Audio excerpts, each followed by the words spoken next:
کہ رمضان میں اس کو تو کچھ نہ کہا جائے، پھر رمضان گزرنے کے بعد پھر اس کی سزا شروع ہو جائے۔ فرمایا اللہ کی شان کریمی کے خلاف ہے۔ اگر اس کے اندر ایمان ہے اور رمضان میں اس کا انتقال ہو گیا ہے تو اب بھی عذاب نہیں ہوگا اور اس کے بعد بھی نہیں ہوگا۔ یہ نہیں ہوگا کہ آپ چھٹی پھر ماریں، لیکن یہ بھی ایک اللہ کا انعام ہے، کافر کو عذاب رمضان میں نہیں ہوتا اور تخفیف ہو جاتی ہے، رمضان کے بعد عذاب ہوتا ہے۔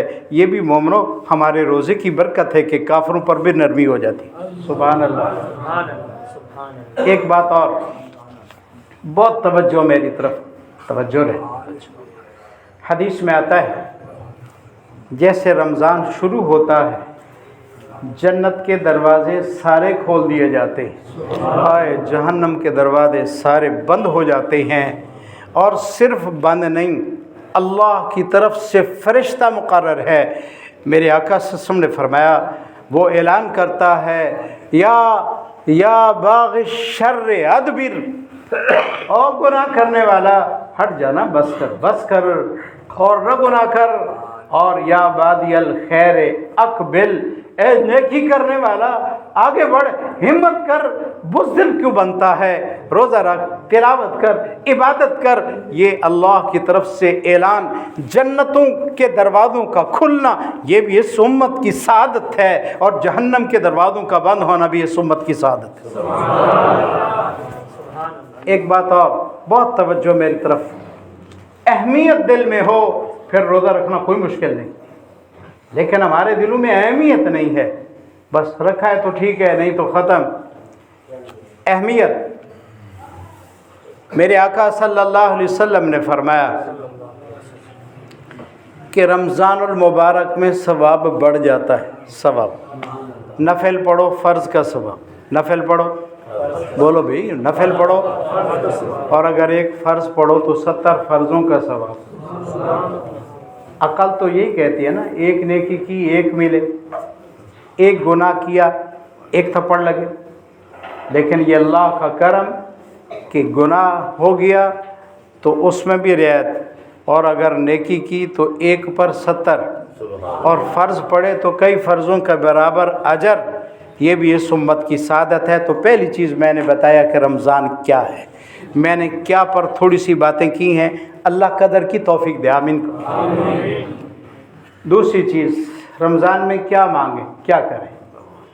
لمبی حدیث ہے، سلمان فارسی رضی اللہ راوی ہیں، رسول اللہ صلی اللہ علیہ وسلم نے 4 کام بتائے ہیں، اس میں ایک یہ بھی بتایا، فرمایا اللہ سے جہنم سے پناہ مانگو کہ اللہ میں کمزور ہوں، جہنم میں جانے کے قابل نہیں۔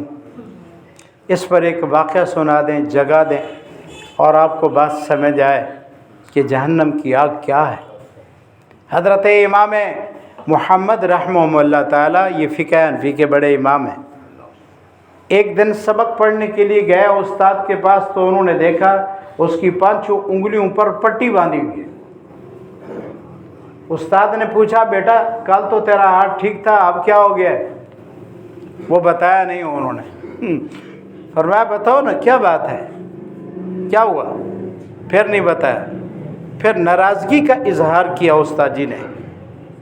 تو انہوں نے فرمایا، میں رات کو دیا جلا کر پڑھ رہا تھا، سردی تھی، اکیلا تھا، تو ایک عورت نے گناہ کی نیت سے میرے اوپر حملہ کرنے کی کوشش کی، بچنے کی کوئی صورت نہیں تھی، میرے دل میں اللہ نے بات ڈالی کہ یہ چراغ تو نے خود ہی جلایا نا، موم بتی تو اس وقت تھی نہیں، یہ دیا وغیرہ چمنی وغیرہ، تو میرے دل میں اللہ نے ڈالا کہ یہ آگ تو نے خود جلائی ہے، ذرا اس میں انگلی رکھو، یہ آگ تو اس سے برداشت ہوتی ہے، اگر اس کو کر لو گے تو جہنم کی آگ بھی برداشت کر لو گے، اور اگر تو اس سے یہ نہیں برداشت ہوتی تو کمزور ہے، حیا کر۔ کہتے ہیں میں نے انگلی رکھی، جب میری انگلی جلنے لگی تو میری چیخ نکلی، میں نے کہا کمزور تو اتنا ہے، خود ہی آگ جلا کر تو اس سے بچ نہیں سکتا، برداشت نہیں کر سکا، اور وہ جہنم کی آگ جس کو اللہ نے عدت للکافرین، کافروں کے لیے بنائی، اور میرے آقا صلی اللہ علیہ وسلم فرمایا اس آگ سے 69 گنا زیادہ گرم ہے، تو کمزور اتنا ہے، جو 69 گنا زیادہ ہے اس کو کیسے برداشت کرے؟ اور ایک حدیث تفسیر ابن کثیر میں ہے، فرمایا اللہ نے آگ بنانے کے بعد 3 دفعہ اس کو پانی میں ٹھنڈا کر کے مخلوق کو دیا ہے کہ اس کو استعمال کرو، اگر ٹھنڈا نہ کرتا اللہ تو قیامت تک اس آگ سے لوگ فائدہ بھی نہ اٹھا سکتے۔ تو فرماتے ہیں پھر دوسری دفعہ عورت آ گئی، پھر میں نے انگلی رکھی، 5 انگلیاں اس طرح جلائیں اور پٹیاں باندھیں، بحمداللہ میری انگلیاں تو جل گئیں لیکن میں گناہ سے بچ گیا ہوں، اس لیے میں نے پٹی باندھی۔ تو میرے آقا صلی اللہ علیہ وسلم نے کیا فرمایا کہ رمضان میں کیا کام کرو؟ 4 کام۔ ایک تو فرمایا لا الہ الا اللہ زیادہ پڑھو، دوسرا استغفار کرو، استغفار یہ بھی نہیں ہے استغفار یا پیر استاد ناک پر ہاتھ پھیرائے، پاکستانی دا ناک کے جلدی نہیں ڈالا، انگلی پھیرن ڈال نہیں چاہتا کچھ، اور بعض لوگ دائیں ہاتھ سے الٹا کان، الٹے ہاتھ سے دائیں کان پکڑتے ہیں، یا پیر استاد یا بھی مرشد، اللہ کا نام لیتے ہیں توبہ میری اللہ، یہ توبہ کا طریقہ نہیں ہے، نہ ہی اسلام نے ہمیں سکھایا ہے۔ فرمایا استغفار کرو، سچے دل سے کرو۔ میں انشاءاللہ کسی موقع پر استغفار کا طریقہ بھی سمجھاؤں گا، انشاءاللہ حضرات علماء موجود ہیں بتائیں گے آپ کو۔ اور تیسری چیز فرمایا اللہ سے جنت کا سوال کرو، جنت کا کیا کرو؟ سوال کرو۔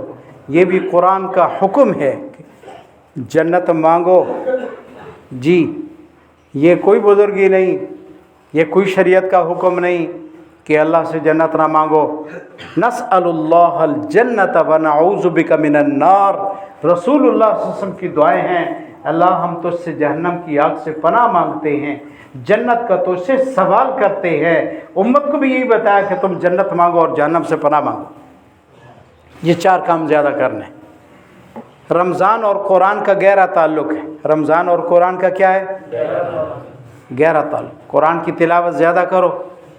مولانا شیخ زکریا سہارنپوری رحمہ اللہ نے لکھا ہے کہ مولانا الیاس رحمۃ اللہ علیہ کی والدہ ایک قرآن پورا اور 10 پارے اور رمضان میں روزانہ پڑھتی تھی اور کام بھی سارے کرتی تھی۔ اس وقت بھی ایسے لوگ موجود ہیں جن میں سے کچھ کو میں نے بھی دیکھا ہے جو ایک رات میں رمضان میں پورا قرآن پڑھتے ہیں، روزانہ ختم۔ اور امام اعظم ابو حنیفہ رحمۃ اللہ علیہ رمضان میں 63 ختم کرتے تھے، ایک رات کو، ایک دن کو اور ایک باقی اوقات میں 63 ختم ہر رمضان میں ان کا کرنا معمول تھا۔ اور امام شافعی رحمۃ اللہ علیہ 62 ختم کرتے تھے۔